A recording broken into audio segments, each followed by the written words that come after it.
So I want to talk about social circles. Yeah. So how did you learn how to build your social circle? Like you have this big social circle. You teach men, even women, how to build these social circles with celebrities and elites of the world. Like, walk us through how you develop those skills. For me, it started from dating. So I'm going to be honest with you. I was a confused 20-something-year-old. I used to work at a nightclub, and while I was working there, it was very clear to me, because there was a lot of pretty girls that worked at this place, cocktail servers, bartenders, whatever, and it was very clear to me that I would see these girls fighting over the same worthless dude. And then I would see the guy who was rich, upstanding, and he's getting cheated on, and I was like, what is the thing that I'm missing here that maybe my family, the church, and the media is not telling me about the dynamics between men and women? Okay. And I started to pay attention to guys who were actually really good with women, and stop listening to guys reading like John Gray's Men Are From Mars, Women Are From Venus. I'm sorry, if he went to, that guy would get stomped on if he went to a nightclub. That's not going to work. Right. But the thing is, I would sit there and I would see what actually worked as opposed to what people were writing. And then I started noticing a couple things. Dr. Buss talks about this in his book, Evolution of Desire. Throughout history, men who had networks with other men always had more access to resources than women than any other men. And I was like, okay, what is this proclivity for us to love this thing? And we watch the World Cup and we watch the Super Bowl. What are we watching? We're watching groups of men coming together to accomplish goals. And then I started to realize it's no, networking is an adaptation that humans have had in order to survive. Consider humans are the top, we're the apex predator on the planet. On the food chain, on the food chain. We're the apex predator. At what point did we become the apex predator? Now we have nukes and F-15s. That's way before that. It's probably the point at which Homo sapiens started throwing spears overhand.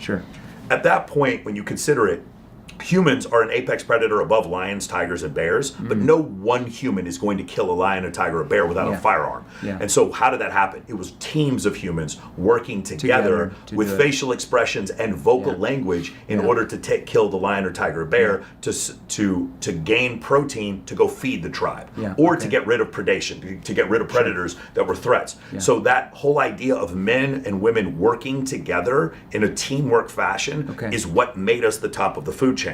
So obviously that adaptation could cause us to accomplish things like all the guys who work here at 7th level, all of you coming together as a team. There's no feeling that I enjoy better than my team working together in order to create something. Succeeding. So what I do is, like I said before, I solve problems for other people and then I try to work with them. And what happens is, as a team, it's just more fulfilling. But here's the other thing that happens. Now it's like when I want to talk to if I want to get someone on my podcast, I'll hit up Dan Fleischman or hit up someone, and they'll just be like, "Yeah, man, for sure." I'll just like I referred to like a bunch of behavioral scientists. Max Major came on my podcast. Exactly. Some body language experts. I could give you like 300 people tomorrow. And we connect one another. Now, here's the thing that happens. Number one, you become more trustworthy in that group. It's really weird thing, man. People trust. This is called mere exposure effect in psychology. This concept where you trust people who are in your tribe, but they aren't even trustworthy people. You trust them because you see them every day. You see them with billboards and celebrities selling cryptocurrency. That's the whole FTX scam. You trust Tom Brady because he was on a billboard. Because we saw him every Sunday throwing 4 touchdowns. So that's why we trust it. We have no reason. I'm not saying anything bad about Tom Brady, but Tom's a stud. We have no reason inherently to trust Tom Brady, but we did because he was famous and we saw him on a billboard. So it's like, okay, what is this thing? I want to figure out, I want to unlock this and then figure out how to use this as far as social status. It's funny, Oren Klaff talks about status also. In status framing. He studies social dynamics. That's what I went to school for. So rank framing, because how do you rank people? So let's say you lived in the Polynesian Islands 1,000 years ago. I mean, right now we're ranked by wealth, like I said, followers and fame. But let's say I lived in the Polynesian Islands 1,200 years ago. My rank in my area might be based on the tribal tattoos. Tribal tattoos. But that's how I was ranked, right? There's certain Polynesian societies where they were whale hunters. Well, whale hunter, the guys they would stand on the edge of the boat and they would throw spears at the whales. Being shorter actually made you a better whale hunter. So you're probably higher status. So this is a one weird society where men who were taller actually weren't cherished as much. Shorter men who brought home massive amounts of protein, massive amounts of substance for the tribe. They were the ones who were actually higher status. Exactly. The best hunters. So now, going back to what we said before, now here's the other thing that happens. So because I am irrationally trusting people that I see over and over again, mere exposure effect, there's this other irrational thing that happens, and that is that women are attracted to men who other women are attracted to. Really? To some extent, it is rational. if I see a woman that I'm attracted to, I have what's called perfect information. I can tell by certain signs that I look at her physical appearance. I am interested at least taking this further. Sure. Not sure I want to have kids with her, and I'm not sure I want to marry her, but I do know I want to go on a date with her. I know that I would go do that because of her physical appearance. I hope at least our audience has gotten to the point where we don't believe this nonsense. Like, obviously, men are more interested in women's physical appearance than the other way around. Sure, yeah. That's the first thing.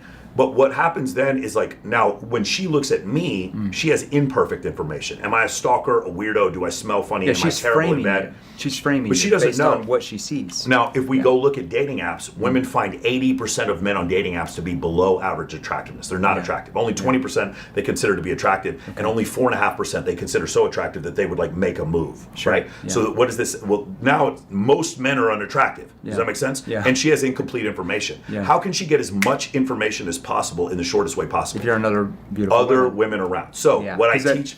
Your higher status. Yeah, what I teach in my program, because a lot of my guy friends are like, well, the guys in the program, they're like, well, I don't have a bunch of women who are attracted to me. I was like, then make female friends. Yeah.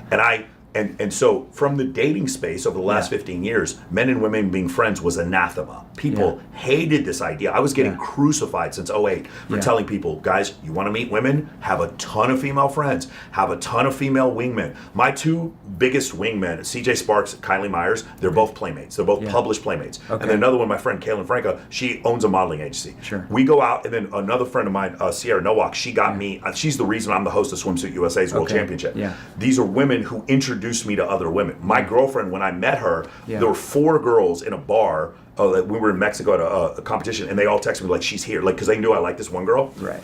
And so they introduced me to her, and until I got to the bar, they're bragging about me the whole time. Yeah. Women. Raising your status right there. Well, female friends do 3 things. Yeah. Number 1, they get you access to wherever you want to go. Like, I'm going to, Ty Lopez has his mastermind next month, the 27th, the 28th. Yeah. The 28th is a party, and Itzel, his assistant, I was like, can I bring girls? And he's like, yeah, bring as many girls as you want, right? Yeah. So, number 1, they get you access to certain things. Okay. Number 2, they make you calibrated. If I were to, if you have a guy who has very little experience with women, maybe for religious reasons, or he's just an awkward dude, and I put him around his dream girl, even though they're a perfect match, he's so fucking weird when he talks to her. He doesn't know what to do. Yeah. But on top of that, his pupils dilate, his palms get sweaty, and his voice cracks. Yeah. How do we get him used to that? Well, how do you, the first time you jump out of an airplane, you're freaking out.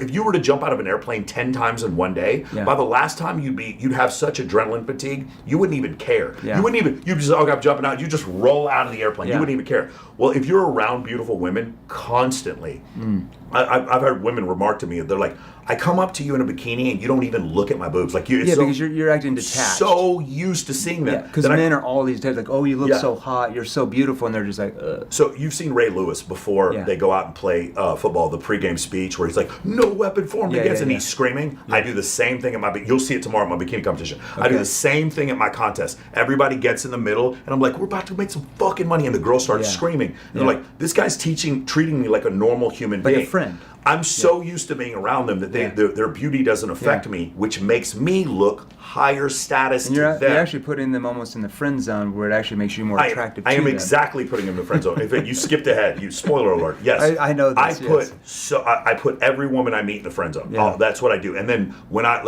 Sunday night, I'm taking like 20 girls to go see Skrillex at XS. Okay. They're going to be competing for my attention. Yeah. Does that make sense? Yeah. And I'm not hitting on any of them. Mm-hmm. So first thing I said before, they get you access. Number 2, they make you calibrated. Number 3, beautiful women or women in general introduce you to other women. If you're a cool guy, women are going to want to introduce you to your friends. A lot of my close female friends are married, but they still want to they want to play Cupid. They want to hook you up.